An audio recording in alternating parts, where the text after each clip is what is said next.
Hello and welcome back to another episode of Puppet Time Online, brought to you by the Puppet Kitchen. I'm your host, Eric Wright, and as you know, this is your chance to sit down with some of the puppetry community's finest, and me, and to hear about what they know about. Joining us always is Katrina over here, producing the show. She's going to be catching your comments and questions. And so if you have comments or questions for me or my guest today, be sure to leave them in the comments. We're streaming on YouTube and Facebook Live and Twitch Live, so go ahead and chime in. If you want to support this show, we also have a Patreon page, so go check that out at patreon.com/puppetkitchen. I am really excited. This is our 43rd episode. What? Katrina? That's like, how many? That's 42 more than I thought we'd do. That's fair. It's amazing. That's fair. Well, I'm really excited for today's guest. She is one of my favorite people, one of my favorite multi-hyphenates. She's an Emmy-nominated producer, writer, puppet artist, and just great person extraordinaire. It's Marie Keevins. Hi, Marie. Hi. How's it going? Good. I'm so happy to be here. Thanks for having me. Thanks for being on the show. You are probably the most busy of any of the busy people that I know in this community. And I think you've really got a handle on being busy and like productively busy, which I find really good. I feel like there's a lot of people that are, like, how are you doing? Oh, I'm super busy. Mm-hmm. I always believe you in a really different way when you say. Yeah. So I'm really excited to hear all about the things that you do to keep you busy. To get us started, though, I want to know, because we always start off with how you got into puppetry. I wonder if you could tell us a little bit about that. Yeah. You can just see it wash over. You could just see yeah. It. It's funny. It's like, it's not a good story. And it makes me sad that it's not a good story. Or it's not to me. I don't know. Well, it's not a good start, but keep going. Well, I mean, you should be intrigued. If you weren't, now I said that, so you should be. So I was a bad student, right? And not in that I'm not intelligent and any of that, but I underperform in classroom settings. And that is my way of spinning my personality. And so like the idea of college was like not exciting to me. Yeah. And I decided that I should go to an Ivy League school, which is really cute when you don't excel in that kind of a setting. So I did a whole bunch of research. Long story short, I landed at Nassau Community College, which at the time was the #1 community college in the country. And the reason that I went there, beyond that it was super affordable, was that they had a fantastic arts program and that all of my main teachers, professors, would be from Ivy League schools. They went there to write their dissertations and stuff like that, but they taught in small classroom settings. So like 30 kids or under, that's where you want me. 200 or more, I'm on. I've got ideas, right? I was very smart. So I knew I couldn't go to like a big university kind of thing. So I went to Nassau and I was doing the arts and, getting my grades up, getting ready to go to that Ivy League school that one day I'm going to go to for literally no reason, but just to have done it. And I went to the chancellor, as you do, and I said, I need another job. I have 2 jobs, and I volunteered for all these things, right? And I need another job in order to pay like the little bit that's left on my tuition. I think you should give me a job. I think that this is a great idea, right? Because if I'm there, if I'm in his office, I'm going to meet all these people. I'm going to like, some great idea is going to happen to me by being there. And he said, I will give you a job. And I was like, that was easy. And he said, but you have to go to the career center first. And you have to figure out what you're doing in your future. And I said, in my future, I think I am not going to the career center. And he was like, no, you are. You're gonna go there, you're gonna get this guy to sign this thing. He wrote out on a piece of paper that I had been there and why this guy needed to sign it. True story. Uh-huh. And I'm at this like fancy party in an art gallery that I worked in, having this conversation. And I take the paper and I went over to the career center the next day and I said, listen, I do not want to take your tests. I want to build a birdcage. I'm interested in how cars are run. I do not like math. I went through all the things that they ask you in those tests, right? So do I want to build a house? Yes. Do I want to go into architecture? No. Because if you get it wrong, the house falls. Right. So I knew very much who I was. I just didn't know where I fit. Mm-hmm. And he said to me, based on everything that you're telling me about yourself, I think that you should consider being on Sesame Street. And I said, that's a great idea. Can you tell me how to get there? True story. And he said, yeah, you walk over to the library and you find out how to, because we didn't have internet then, because I'm old. Yeah. You go over to the library and you find out who teaches puppetry. Uh-huh. And I was like, I don't know this man's name. I know he had like a really awesome comb over and an incredible coat and all the things that you want to describe like in a academic setting. He had the pads on his blazer. And now my goal in life is to win one award ever so that I can thank the man whose name I don't know for telling me to walk across campus and look into puppetry. That is how I got into puppetry. That's amazing. Yeah. What book did you find? Yeah, that's a good question too. Oh, so at that time, also because I'm old, there was a book that was like 3 times bigger than the phone book, Uh-huh. and you would look up majors in the back, and then based on the major, you would look at the school. So like I, for a long time, thought I was going to go to Beaver State in Ohio. 1, because I wanted my parents to have to say that their kid went to Beaver State. Of course. And 2, like Ohio, you could drive to. They had all the arts because the book said so. Like this Right. book was not good. Right. So puppetry was at the University of Connecticut or the University of Connecticut. Right. That's right. So I called the University of Connecticut and said, good news, I found you. Bad news, I really need you to take me. And that's amazing. And then that's a whole different. And then you did. And then you went to UConn. Yeah. And at that time, like that's a whole different, I don't want to waste people's brain space on this story, but they took 2 people a year. Uh-huh. And I think it was like 160 people or something every year applied. And then I got in and I'm like, what? I didn't even know about this like a month ago. Yeah. And now I'm auditioning and filling out this stuff and meeting with Bart. And it was wild. It was like really the cool. universe just like bloop, bloop, bloop, bloop, bloop. Yeah. That's really amazing. I love that story. What do you mean that's not a good story? Yeah, well, it's not like the person who's like got the picture of themselves at like 4. I don't want that story. We hear that story all the time, unless it's real. But if this is your story, it's a great story. Okay, well, here's the follow-up, though. Now that we know how you got into puppetry, I always like to know what keeps you here. Yeah. What keeps you in puppetry? Yeah. I'm insane. Do you get that answer a lot? Because that's also this one. No, that's the first. But you know what? It's a totally legit answer. I will give you an honest interview. That is the one thing I can say for myself.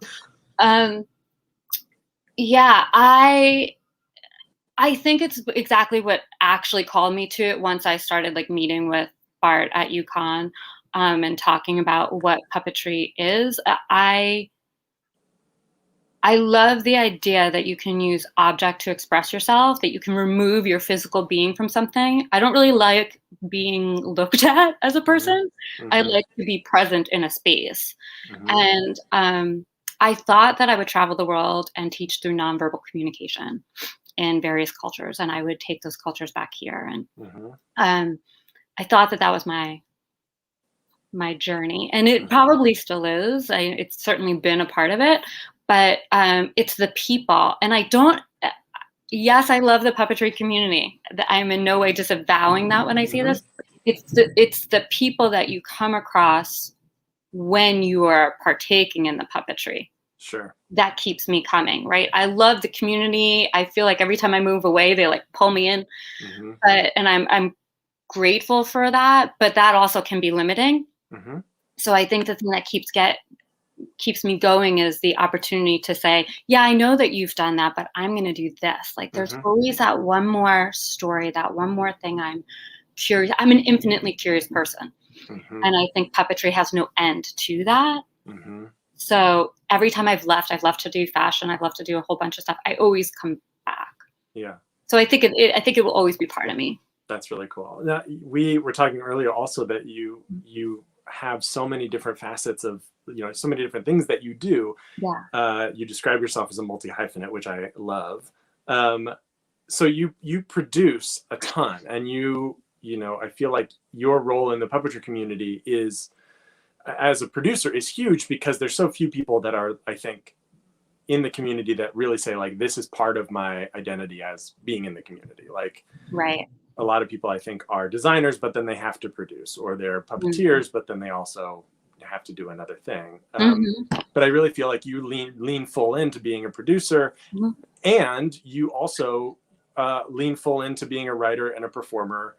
And I'm really curious how you feel like, because those are so present in your identity and present in your mind all the time, I'm really curious how you feel those sides of your brain inform each other, or your practice in each one of those different facets of your personality inform each other and help each other out.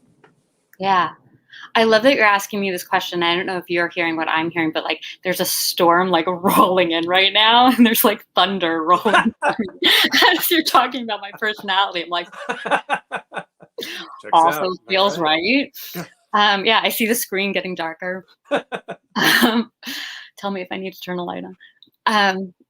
So yeah, it's interesting. I think that is my personality. My truest self is somebody who holds space for truth and exploration, right? So if you are doing a story or telling a show, neither a sentence, if you are wanting to offer an audience an experience that is unique, that is risky, that is important for some reason, and I think that is a moving thing for me, what importance means in that moment, then I want to hold space for it. And if I have a story that keeps me up at night, I acknowledge that and hold space for it.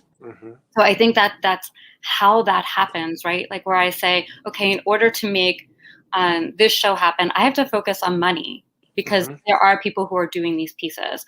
Or this show, we've got somebody who's handling the money. I need to focus on design. This is the hat that will serve this piece. It's not about me. And it's rarely about me. And when it is about me, I almost always take myself out. That's like, interesting. I don't feel good when I do things for my ego. I feel very stressed out and aware. I'm very aware of that. Like when my ego is in the way, I'm uncomfortable. I'm unhappy. So even if everybody else is being served, I'm not. And if I'm not being served, I'm not giving you my best.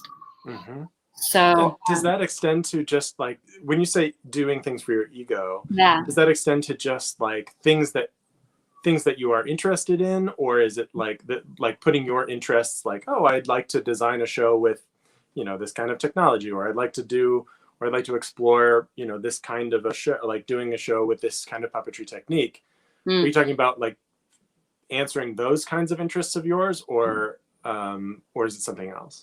No, that to me is curiosity, right? Like I, for one, preach embracing your curiosity. For me, when I say my ego, if I care what you think about what I'm doing, if I want your validation in what I'm doing, I ought not be there. That's just me. A lot of people, that is why they're there, and that is important. That is valid. And I often provide that for people, which is why they want me to produce them, right? Because I'm going to say, okay, this isn't working, this is working. And when it does, man, you're amazing, right? Like that's what people are wanting from me. But for me, I'm very uncomfortable in that. Mm-hmm. I'm very uncomfortable, yeah, with the attention. Mm-hmm. That's interesting. Do you sort of take stock of how much you are doing on either side of your, maybe you don't think of it as either side, like your producing side and your creative side, Mm-hmm. but do you sort of take stock of how much you are giving to each side of your personality? And yeah. And I'm very aware that they're never in balance.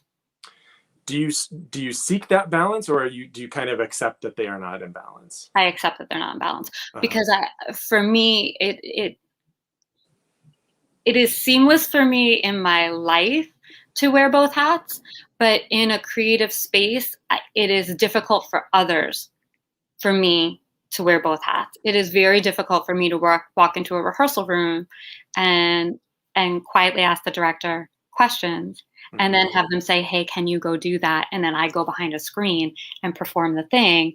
The performers are like, whoa, what? I'm like, oh, well, apparently I'm in this scene now, because we don't have enough people and we're opening in 4 days and we don't have the budget. So I'm going to jump in here. Yeah. And that is very hard for other people's brains to handle.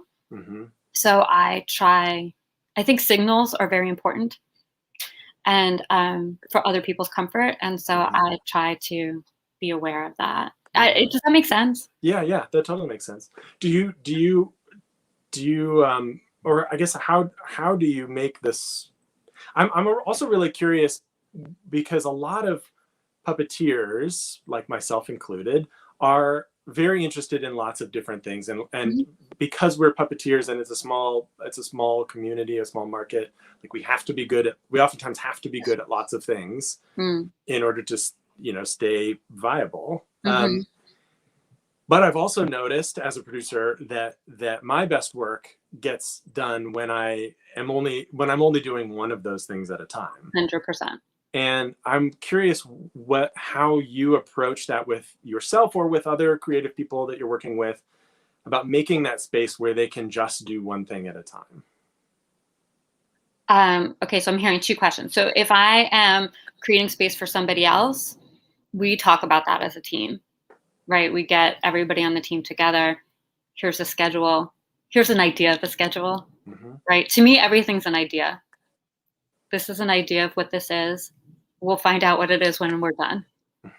Right, because we need to move, and moving the cheese is not a bad thing as long as we all know it moved. So, and we agree where it's going. So, and every so often I have to pull the card and be like, no, it's going here. But it's with an understanding of what we initially talked about, right? That goal in mind, and if the goal has moved, getting us there. So I don't know if I answered that question completely, but for me, so to create space for other people, I think it's creating a cocoon. At the O'Neill, I often say to people welcome. When I see you all come, I see unique turtles with unique shells. Do yourself a favor and put the shell over there, because when you leave, you might want to pick up a different one. And we need space to evolve. We need space to reintroduce ourselves. As artists, we have the right, as humans, we have the right to evolve, to change, to grow. And when we are creating, it's actually our job. So I try to create space for that, right? You can walk around shellless here. That's what we're doing. But in my own doing, I know that I tend to choose heavy material because I'm a goofball, as a person. When I'm in business, I'm in business mode, but I'm still a goofball probably there. But I get it done, and I'm task oriented. When I'm creative, I get into the deep. I know why I'm there. I need to fully encompass something. I need it to let it affect my body and affect my mind. And that is hard. So I tend to do residencies. I tend to block off time on my calendar. I tend to tell the people I love, I'm sorry in advance. I'm going to go do this thing and I'll do my best. But if you get sick and I have to come to the hospital, you're not getting my best self, but I'll be there, you know, like, right. you know, I just try to allow for that. And when I'm really like, I'm super excited. I'm about to embark on a new project, and it's a short thing, but I'm looking forward to the 3 weeks of like, Just kind of diving in. I'm going to be a lunatic, but you don't have to suffer. Like, it's not for you. I'm not trying, right? Like, if you love me, send takeout. Right.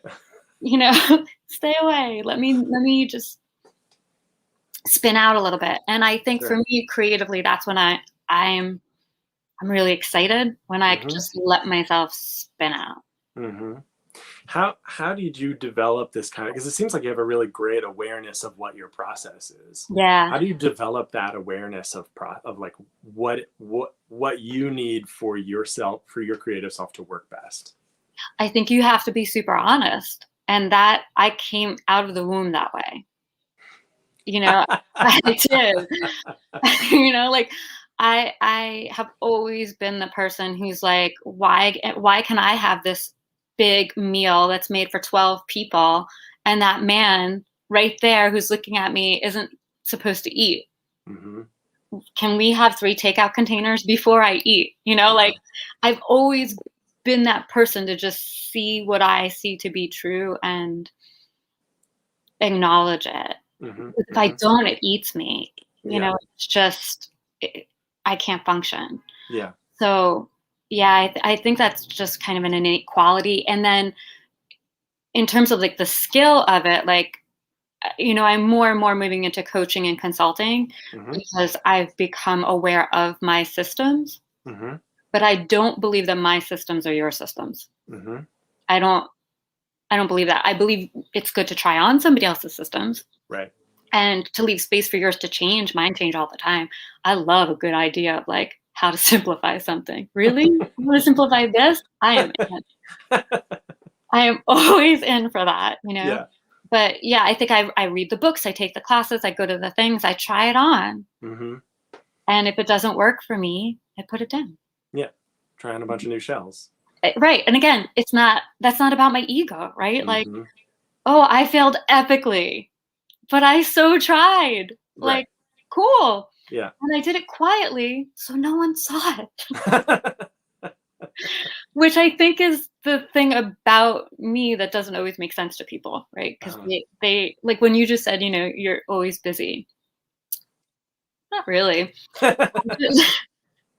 But I say, like, I'm going to go do this now. And it's private. And I do it. And I love it. And then I do nothing to have taken that in and really, like, enjoyed it. And then I go. Right. And then I stop again. Like, I listen to my body. Yeah. That's amazing. I want to talk about the O'Neill a little bit. Yeah. You're the associate artistic director of the conference, which is a pretty amazing job. And but you obviously weren't always the associate artistic director of the conference. You were a participant at the O'Neill once upon a time. Is that when we met? Or was I feel like we've always known each other, Jean Marie, but it's possible. I feel like maybe I was already working there. I'm not really sure. My first year at the O'Neill was in 2001, I think, or 2000 or 2001. Oh, yeah, I was probably a participant. I remember that you had a t-shirt with a chicken on it. I did have a t-shirt. I missed that shirt. I know exactly where that shirt is. Oh, you do? Yeah. All is not In the lost. back, frame it. See it in the next show, right in that spot. I do. I saw it. I do have a penchant for fat chicken. So that did not. This was one of my homework assignments at UConn, actually. Shut. Anyway, yeah, that was for blacklight class. Anyways, but I want to talk about the O'Neill. I'm really curious how you want to talk about chicken t-shirts. Yeah, well, you know, we'll save it for afterwards. Okay. You're looking for merch ideas. That's I true. Just had one. You're welcome. Hatch that idea. Yes. Woo. We'll put a special hatch tag on it. Oh God. No. Worse. Okay. No. That really has reached its peak. So the O'Neill. I love that jokes. So So I'm really curious how you have like, how has the O'Neill changed since you were a participant to what has become now? I feel like, there's a lot of different ways that I've seen it change. You have a totally different perspective now because you're like really deep in on the inside and you're helping run the show. What do you feel like are some of the biggest things that have changed? Explain what the O'Neill is too a little bit. You read my mind. I was going to go there. Yep. The O'Neill Puppetry Conference. Maybe, I mean, you are clearly more qualified to talk about it than I am. Yeah. Can you tell us a little bit about it? Sure. So the National Puppetry Conference is, it takes place at the Eugene O'Neill Theater Center, the 2-time Tony Award-winning Eugene O'Neill Theater Center. And this year is our 31st anniversary, but puppetry has been baked into the DNA of the O'Neill since the very beginning. What the O'Neill is about process, not product. So it is a place for theater makers, theater explorers, theater pioneers to go, fail, excel, just explore. It's a wonderful place. And the grounds happen to be magic, so that helps. When I started going there, like you said, I was a participant, and I had just graduated UConn, and Bart Rockelburton, who is the lead professor at UConn, was the only professor at the time, and said, "You have to go to the O'Neill now." And I was like, I didn't have a heads up on that. I have no money, so no. And not happening. And he explained why I needed to do it, blah, blah, blah. Eventually I did. Eventually I had saved up my shekels. Yeah. And at that time, it wasn't hard to get in, but it wasn't easy to get in. Like, not everyone got in. And what they were doing then was exploring a master artist, practicing artist's work during the day, and then during the evening, each person who was there to learn under that practicing artist could then explore their own ideas. And it was a wonderful way to build community, to learn skills, and to maybe even get a job. Sometimes you landed yourself on somebody's show. So that was cool. And that's still a possibility, I guess, when you're there. But so that's what it was then. But at the same time, like, the grounds were, struggling. The facility itself, the structures were struggling. And for me, we joke, like, you don't go there for the food. Like, at the time, it was rough and dirty. And I did 2 years as a participant. There were a couple of years in between. And then I got a call from Pam Arciero that my good friend and colleague, Jared Jenkins, who at the time was the GM for the conference — we don't even have that position anymore. Everything's changed so much. But she said, Jared is not able to come. And he said, and I did not know Pam other than we had met once or twice while I was participating. But I was so shy that I didn't talk to anybody. I went in, I did my work, I went to sleep. She said, Jared said, "You're the only person who will be able to read his spreadsheets and files. And I need you in a week. Can you come?"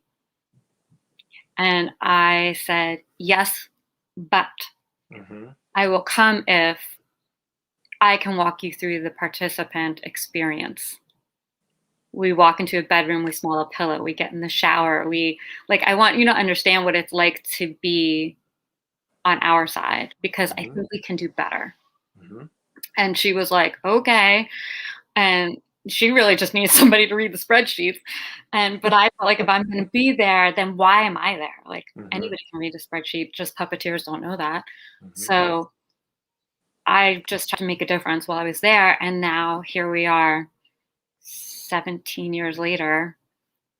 And we've really overhauled what the conference is, staying true to the intention of giving master artists a place to work, giving puppeteers a place to explore, and giving people who are new to puppetry a place to feel confident enough to have a community of people around them who will welcome them in and teach them the skills that they need to know whether or not this art form is right for them. So it really does kind of serve everybody. I will say that the people that I see who do not feel served, and likely won't, like that's okay, is the puppeteer who doesn't like community. Right? That is perfectly valid. There are artists who have always worked alone, like in their basements, and just wish they knew somebody. But there's also the person who really just wants to stay that way, and that person typically has a harder time. Yeah.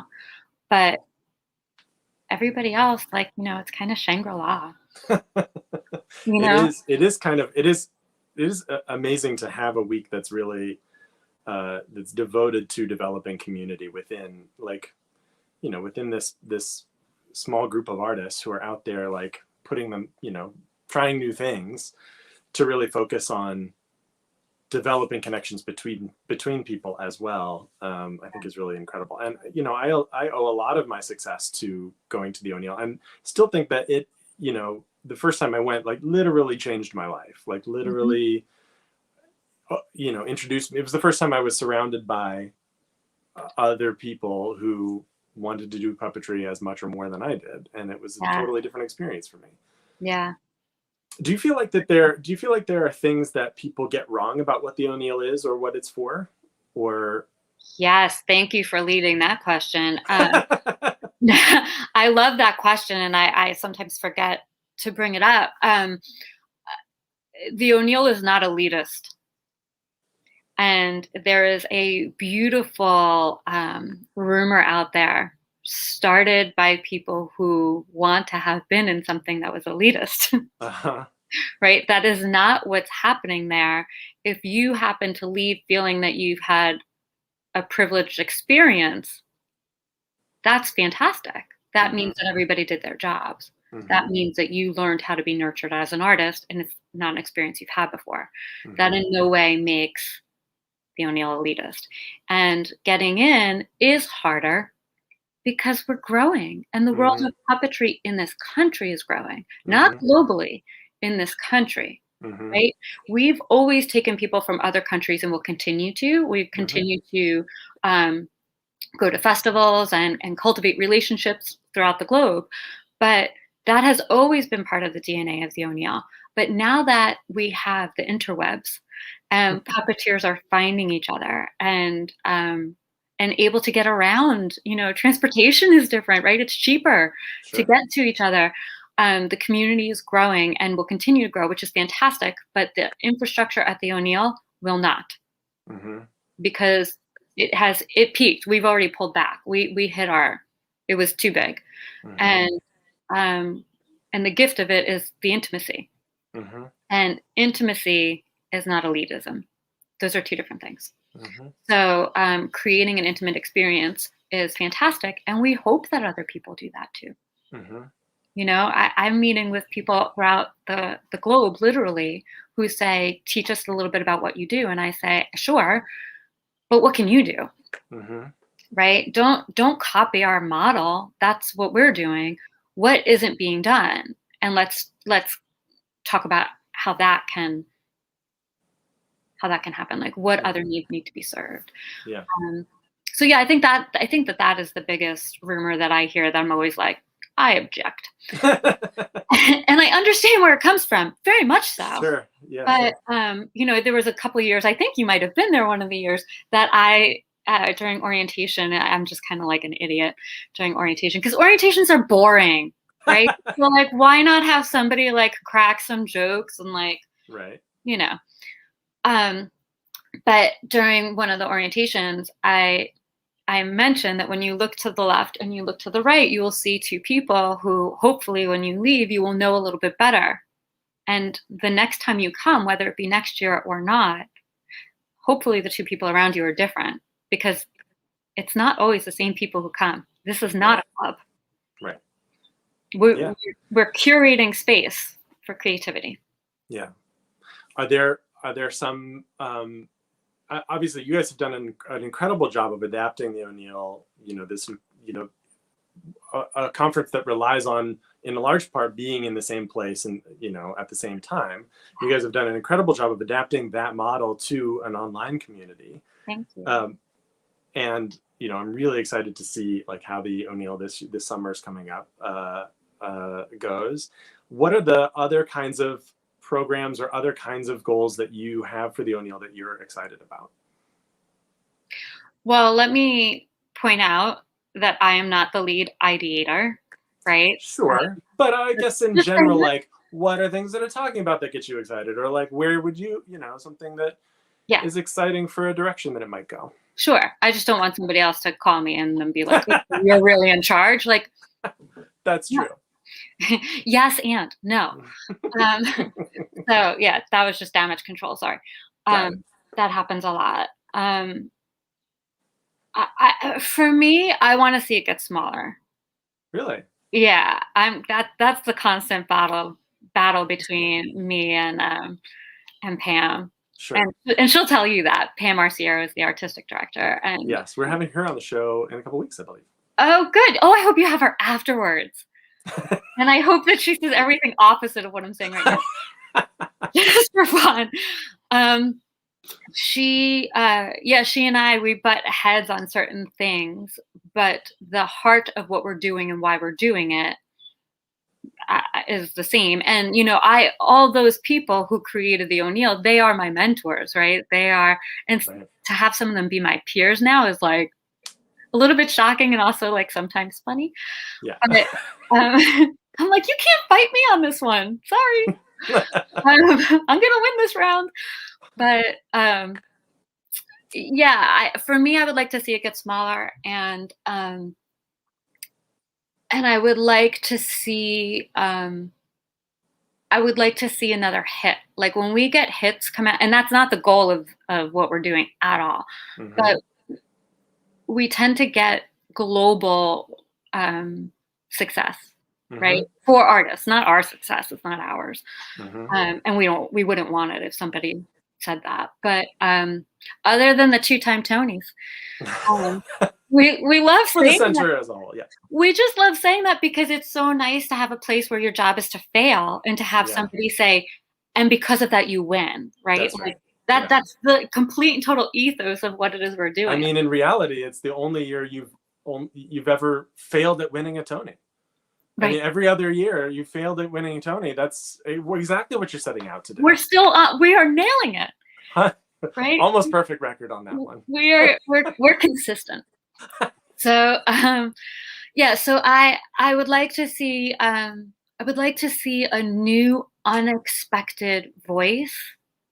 Like I can tell you who I know, like, I can see it on paper. I don't even have to meet the person. Like, oh, this idea, that's going to go somewhere, right? Mm-hmm. Whether they get it there or someone else gets it there, doesn't matter. This idea is going to go somewhere. I want to see that unexpected voice. Like I'm really excited for that new surprise person. I love that about the O'Neill. Mm-hmm. Mm-hmm. And we, can I just talk about diversity for a second? Yeah, please. So I am like a passionate ally. I don't think anybody doesn't know that about me. And that is a big part of my work and always has been. And part of why I stayed on at the O'Neill from the beginning, because at the beginning I was like, all right, well, bye, boop, I'm done. And they kept handing me another opportunity to explore a thought, explore an idea, explore a passion. Mm-hmm. And it's a passion-driven staff. And Pam has always been a wild woman about diversity in puppetry and how globally this is not an issue. Right. So if this is a domestic issue, then we are perpetrators of the same thing that we are acting against. And so we have had diversity scholarships for years. We're always actively looking for new voices, but I'm excited to think about the word diversity as not a black and white conversation. It never has been at the O'Neill. Mm-hmm. And I'm excited to watch that in the next few years. I'm very confident that this will happen. Mm-hmm. Watch that roll into the world of domestic puppetry at large. Mm-hmm. Right? Like, how lovely that there's an African-American puppeteer. That's great. What about the Filipino puppeteer and the Indian puppeteer and the Malaysian puppeteer and we could do this all day, right? Yeah. Because we're all different.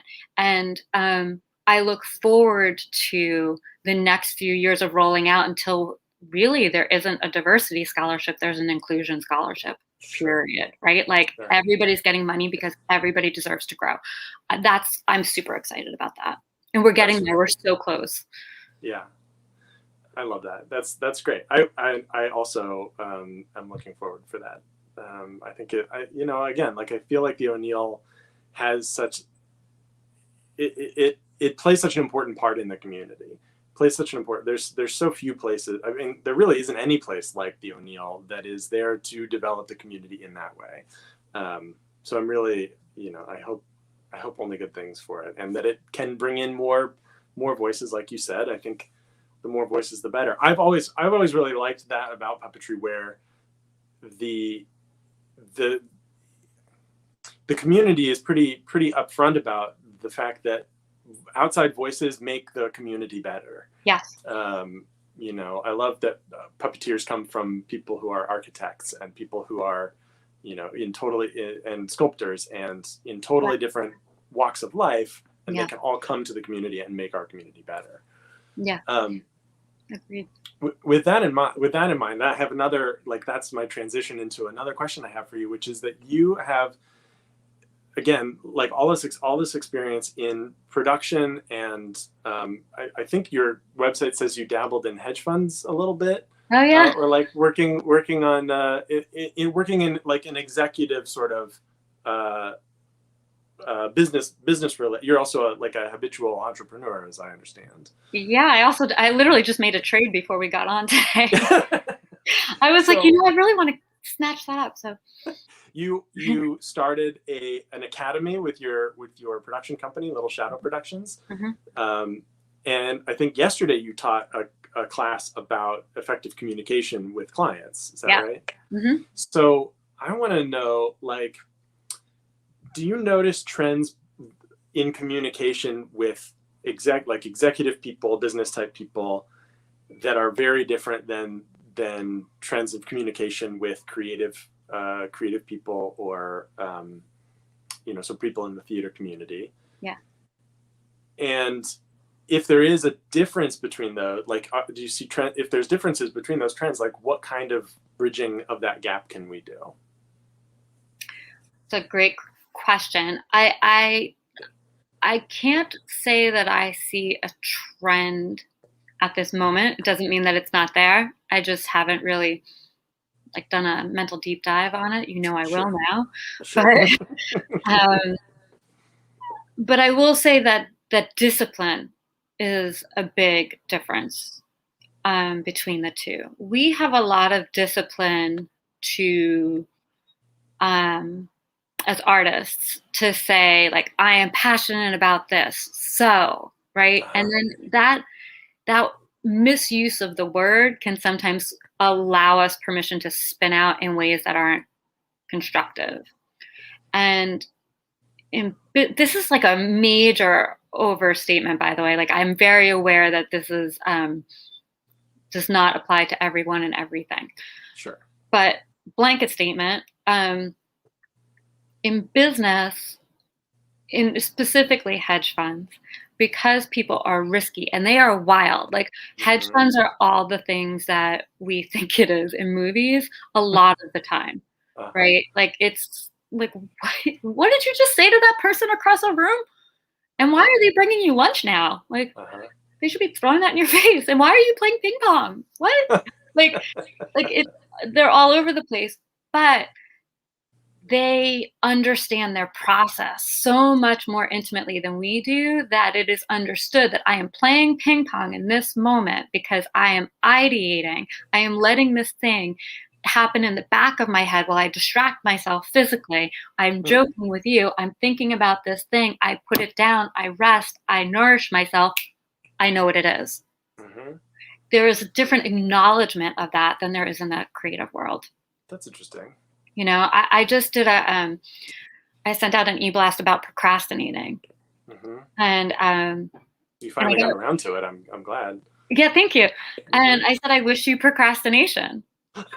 Right? I wish you that, because for me, I know right now that I have this deadline. right? And I know how long it takes me to get there. So I added 3 more weeks to my calendar so that I could clean and maybe make a shirt and go for a walk and have my hair cut and do all the things that have nothing to do with what it is I'm doing, even though I've already read the books, I've done the research, but now I'm just allowing that thing that happens in the back of your head and getting mad at myself and doing all that, like, right? And then you go. And I think in big business, it's understood that is part of the process. Bill Gates got that, you know, at Google, they get that. At all these places, they value the insanity necessary for the sanity. Do you feel like adopting some of those techniques are valuable to creative people, or do you feel like those are into those? Well, how do you, like, where would you start if you wanted to, if the difference is really having an understanding of your process? Where do you start in gaining that understanding? From the end. I'm a back it in girl. I don't go the other way, right? I say, where do I need to be? As Bart Rockburton would say, you want to get a play done, book it. Right? So book it and then move back. So I think some people will never understand the process, by the way. So I don't want to pressure people, because I do know that there are people who are like, I can't do what you do. No, I don't want you to. You shouldn't want to. Like, do what you do. But I think understanding your process is finding the success and going back from there, and finding the failure and going back from there. Where was the stumble that you didn't get up from? Where was it right that you stayed down? Where was it right that you got up? Like, it's self-analysis, I think, has to happen, and an honesty. And I think that's really scary. Yeah, absolutely. And it also, I mean, I know that the challenge that I often face is just like, if I'm busy making puppet shows, or if I'm busy like running this business, like I hardly ever feel the need to carve out the time to look back because it feels like time that I should be making, or should be doing, or should be, you know, that there's that sense inside me that's like, I can't take time to look back because I have to keep moving forward. Right. So I have 2 rejections to that. Great. One is the word should. Yeah. Why would you should yourself? Well, I guess because I want to be better at things. Right. But that doesn't have a certain report card attached to it. Right. Being better is learning. It takes time, and it takes the ability to review. How do you know that you learned and grew without reflection? Right. So I think that there's 2 values there that are underrated in our society: the time for reflection and dismantling judgment. Agreed. Not that I have opinions on it, but I do. I find it hard to believe that there's anything you don't have opinions on, Marie, and I love that. I just don't always share them. I say, Or my new favorite phrase is, I don't have anything constructive to add to that. That is a great phrase that I feel like can be adopted more often. Yeah, I'm considering a t-shirt line. I love that. I love that. Okay, so here's my last question for you, which is... Did we even talk about puppetry today? Yes, this has all been about puppetry. Oh, okay. This is the show, Jean Marie. This is my favorite thing. This is what the show is. Okay, good. I know we had all these photos and stuff that you've done and everything. I haven't even looked at them. Yeah, you've done amazing things. But I also make pretty things. Look it up. Yeah, you also make pretty things. You have a whole Etsy shop of masks and hats and homemade gifts that you made. Yeah. Let's show some of the pictures. Yes, okay. So let's show some pictures. I wasn't trying to get you offline. It's okay. I'm sorry. Let's show some pictures and then the final question. Okay, great. Okay. Yeah, let me see. That's what we're looking at. Not mine. Move on. No, just kidding. This is That's James Godwin. You were involved in producing this show, though. Yeah, I produce most of James Godwin's shows, and this is James Godwin's Lunatic Cunning, which is a wonderful, highly awarded show. And James Godwin, I will tell you that I adore him. I adore his work. I think he is an incredibly unique mind. But he will tell you that I became his producer because he writes me into grants. Well, you know, if you want to book a show, if you want to make a show, book it, right? So, this now to me is starting to, every time I see that picture, I feel like it's about what we're going through now. But this is a photos from Zwerg, which is based on a true story of a family of 7 little people who survived the Holocaust. And this is a show I'm highly passionate about. That's Sophia Cheyenne, who was our lead actress. It developed at the O'Neill. And has continued to develop in other places. And we've had a lot of wonderful support on that project. And we put it down because it's really hard. It's really hard. But I feel like it's timely. And we waited out the last president because we felt like remounting it while it was timely then would have incited conversation that would not have been productive. And so I am highly questioning how to get that show back up on its feet and where. And I would love to find a producer to take it forward because I want to stay in the creative brain there. Yeah. That is a photo from Wyatt Cenac's Brooklyn. I am a huge Wyatt Cenac as a human fan. Wyatt is a wonderful reflector of what is happening in the world. And this show, he was given a contract by Netflix directly after he left The Daily Show and I left Puppet Heap, which were 2 jobs that we had both been at for 8 years. And so it was a really great opportunity for us to work and play together while we were in transitions in our creative lives. That's neat. And I should credit James Godwin painted all of those puppets. This is from The Adventures of Liverwurst Girl, which is a short film that is looking for a home as a TV show or like a periodic something. We'll find out. And that is Dieter, Liverwurst Girl's sidekick cat. And this is an anti-bullying show. And what I really love about this project is that a lot of people, when we were down and out in the puppetry community, nobody had jobs. Puppet Heap gave us space to build. Jane Henson gave us a carriage house to shoot, and we had a Will Work for Food budget. And it was a way for the puppetry community to get together and create something new that looked different, that felt different, and talk about the ways that we treat each other and what compassion could look like. And we did it with Czech marionettes because they're fun and weird. And that puppet in the back, the lunch lady, is Liz Hara and my ode to Pam Arciero. Just want to make sure that we get that out before she's on your show. And Liverwurst Girl, what I love about her is her giant feet and her giant hair, because it is never possible for her to stand on her feet. She has to fall over. And I love that we built that into her. Like, she has to fail. That's amazing. And this is one of the photographs from Martin Robinson's All Hallows Eve. I think this was from when we were developing at the O'Neill.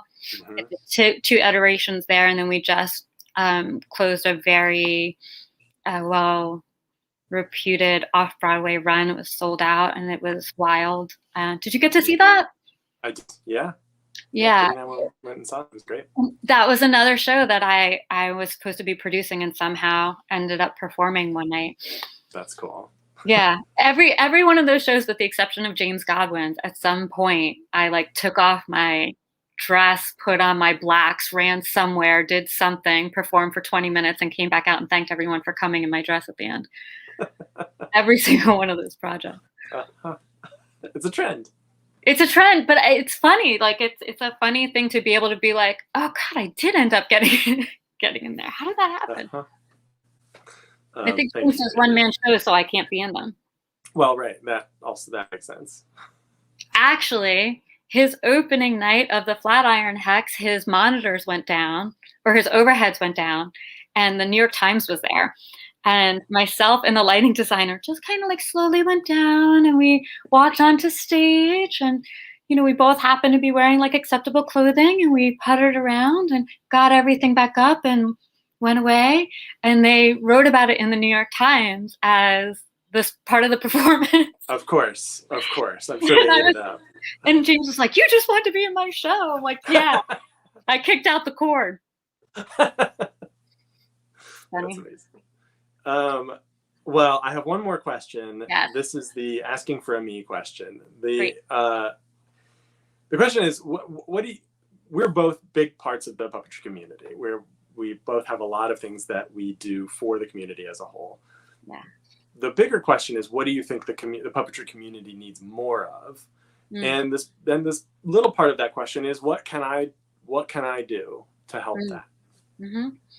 I love that question. I appreciate the selflessness of that question. And I ask myself that regularly. And I also ask myself, does the puppetry community need more of me? Or does it need less of me so that more of people like me can find their space? So I would offer that to you as you and I both have come up during a really interesting time in entertainment, right? We've watched technology move super fast, and our predecessors were there to support us during that time. And I often think that it is time for us to do the same. That's not to say we shouldn't continue to explore, to push boundaries, to do all of those things, but to say, I do not need the light right now. You know, my company's called Little Shadow because we don't want to take a lot of space and we don't want to shine darkness. We want to shine light, right? Love it. And so and that's on everything. So Ronnie Burkett and I always say his show grew in my shadow only because, which is completely untrue, because Daisy's grow in the darkness, right? And so he grew the Daisy Theater in the darkness. That takes a unicorn, right? So I can be there to help the unicorn, right? But that only takes a little shadow. So, so to me, I think creating space for others right now is super, super important. And I don't know about you, but it's been really hard for me over the course of COVID. This academy that you're mentioning that I launched, you know, I love it. I'm so happy I did it. But that was from a notebook that I did a whole business plan in 2014. And I was like, oh, I have time and they need it. So now I'm going to do it. It wasn't any new ideas. Literally, none of it was new ideas. It was all like, go, go, go, go, execute all that stuff that you know is needed. So I think that's what the community needs right now, is people to say, yes, I will create space for you. Yes, I will hold space for you. And yes, I will back away. And I will take space when it's mine. Right? I think we're growing so fast. It's really exciting. It's kind of great. Yeah, but that also gives you opportunity for you to go evolve. Yeah. You know, I'm evolving. I'm loving moving into more coaching. I'm loving moving into consulting. That's a natural thing for me. But it also opens up all those business things that are so busy right now. They can be reallocated to me writing a new show. Yeah. Like, I don't have to do them. I can teach them, and then you go do them. I love that. That's great, Jean Marie, and I think a really great place to sign off. It's really wonderful having you on the show. I really just enjoy talking to you every time. So hopefully we'll do this again soon. Yeah, it was wonderful to talk to you too. And hey, listen, I know I've only been asking you for 20 years, but like if you could launch that chicken t-shirt line, I would still buy one. I'll have at least one sale. Okay, if there are other people in the audience who would like that, go ahead and leave that in the comments, and we'll throw that up there. Okay, good. Thanks much. That can be your what's it called, Patreon. Yes, exactly. That'll be our first Patreon perk. Will be chicken shirts. We'll be birds of a feather. You're welcome, people. Thanks again, Jean Marie, and we'll talk to you again soon. Yeah, thanks for asking me. Yeah, bye-bye. Well, thank you very much, everyone, for joining us. Thanks again. Huge thanks to Jean Marie Keevins for joining us on today's show. You can check out more of her work at jeanmarieny.com and at Jean Marie NY on Instagram. Of course, check out her production company, Little Shadow Productions, that she was talking about. They do incredible work, including the new academy that they launched just a little while ago. There are tons of classes which are valuable for all different kinds of whether you're a puppeteer or not, they have incredible classes taught by tons of incredible people. So go check those out. Of course, like and subscribe to our YouTube channel here for the Puppet Kitchen if you want to check out more of what we do. We're online, but you can also support this show at patreon.com/puppetkitchen. And, chicken shirt coming to you. Chicken shirts and other perks. Hey, that's your slogan. It doesn't rhyme just enough to be perfect for this company. Yes. Chicken shirts and other perks. It almost lends itself to a tongue twister that could be inappropriate. Also, right on brand. Yep. Thank you again, everyone, for joining us, and we'll join you again. Come join us again next week. We're live every Wednesday at 2 p.m. Eastern, right at the middle of the week, and we'll have another great guest. It's Charlotte Lily Gaspard next week, who I met in the Puppetry Guild of Greater New York. She's incredible and a literal fairy princess, and you should come check out what she has to say. So until then, just remember, you don't have to do everything to do something. I'll see you next time.